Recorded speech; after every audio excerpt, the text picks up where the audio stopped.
Sabay-sabay natin alamin ang mga kaganapan na nangyayari sa ating bansa.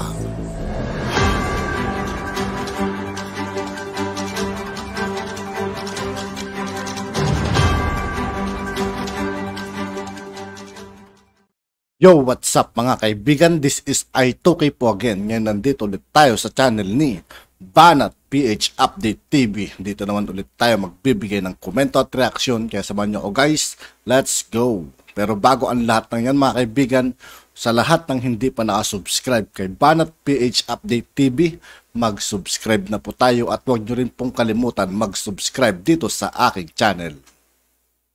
Naghanap na naman sila ng International Labor Organization naman para sampahan. So pinauuso po nila lahat po ng mga international na samahan, irereklamo po nila yung ating mga mga government official. Yan po yung sinasabi ko sa inyo na pauso ng ICC. Nakakita na po sila ng way kasi wala naman nakikinig na sa kanila rito eh. Wala na po silang makuha ang simpatya rito eh. Kahit na anong reklamo nila, tignan nyo ang Totoo yun mga kaibigan, kahit anong reklamo ng mga dilawan ngayon, wala na. Kahit mga gobyerno, mga tunay na nagtatrabaho sa ating bansa mga kaibigan, hindi na sila pinapaniwalaan, kaya mahirap na makalusot ang mga dilawan ngayon mga kaibigan. Kaya ang ginagawa nilang paraan ngayon, yung ICC, ang hinahanapan nila ng ginagawa nilang kakampi para makapasok dito sa Pilipinas. Pero malabo nilang magawa yun mga kaibigan. Taas. Kaya mahirap po yan eh. No? Mahirap po na sundan yung ICC. Ngayon, pwede pala magreklamo. Reklamuhan na po. Ngayon, pinangalawahan na. May nagrereklamo na po sa Vice President ng Pilipinas. Diyan po nila nireklamo sa ILO. Okay. Ano po yung ILO? Bakit po pwede silang, sa tingin nila, pwede nila ireklamo? Hindi po reklamo nga, sumbong.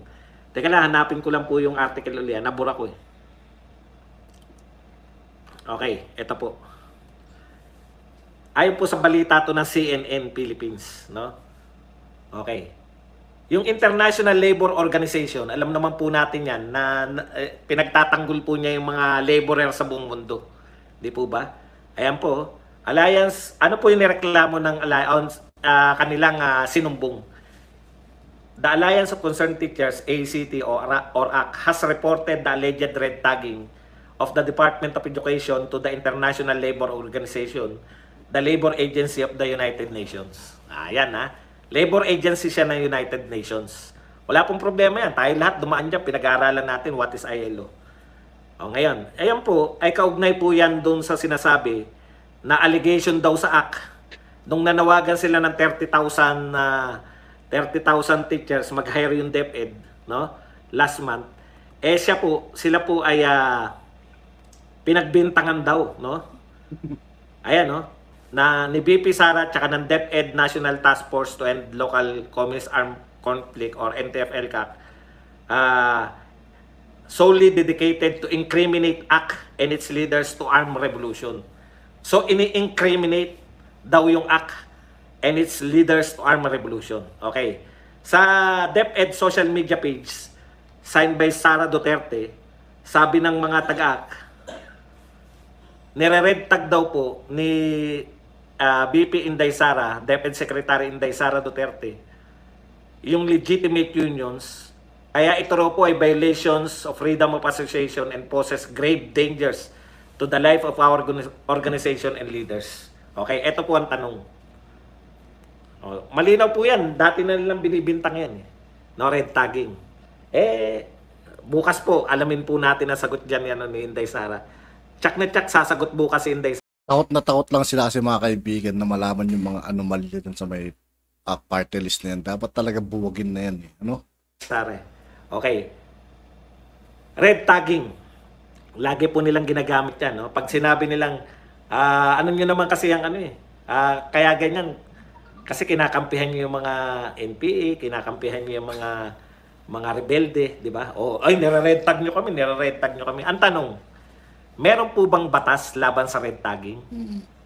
Sino po ba nagpauso ng red tagging? Meron po ba salita sa legal, no, na bawal ang red tagging o batas bawal ang red tagging?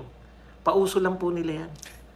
wala po kayong makikita na batas laban sa red tagging. Kaya po, sumbong lang po yan, uy, tinukso po kami. Parang tukso lang. Alam niyo po yung epekto nun? Parang, Pumunta parang bata lang mga kaibigan, ano? Pinasar kami ng ganito, ganyan, ganyan. Pinagbintangan kami ni ganyan. kayo sa International Labor Organization, mamaya tanungin, ano yung nirereklamo nyo? Ano yung nilalabag ni BP Inday Sara bilang Secretary of Education? Ano yung inirereklamo ninyo na nilabag ni Inday Sara? Di ba, bago ka magreklamo, meron munang nilabag yung nirereklamo mo. Ano yung kinakaso nyo? Sa madaling salita, wala silang ikinakaso. Bakit wala silang ikinakaso? Kita nyo po yung salita, hindi naman po kinaso. Nireport lang nila. Nireport lang, parang susumbong po namin yung DepEd Secretary namin, nired tag po kami. Ganun ba? Kasi po, di ba? Tignan nyo po, ano po yung ginawa sa ICC. Ano po yung ginawa ng mga nagreklamo sa ICC? Nagsampa po sila ng reklamo.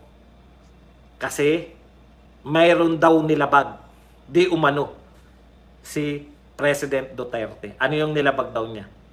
Yun nga, yung ano yun? Yung crime against humanity. Yun daw yung nilabag ni Pangulong Duterte. Merong krimen na binibintang.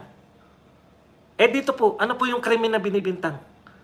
Ano yung ginawa ni Sara Duterte na krimen? Wala po. Tinukso lang po kami, red tagging po kami, may kaugnayan daw po kami sa mga NPA. Sobra na yan DepEd Secretary niya, mali po yun dapat hindi kami inuugnay. Wala pong kaso ron. I-deny nyo lang. Wala. Yung sinasabi nila na dahil kami ay inuugnay sa mga rebelde, nanganganib tuloy yung buhay ng aming mga leaders. Meron na pala ngayon, wala pang nangyayari. Wala pa palang nangyayari na kahit na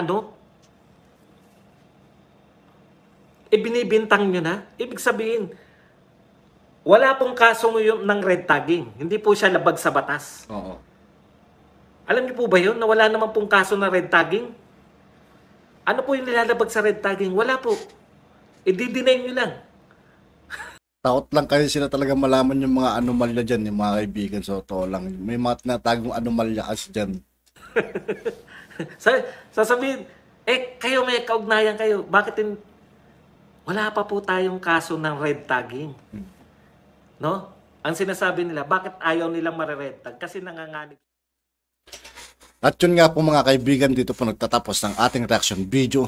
Muli ako po si I2K ng Sundalo ng Dunggalo at 811. Maraming salamat sa patuloy na pagsuporta. Yeah, peace out.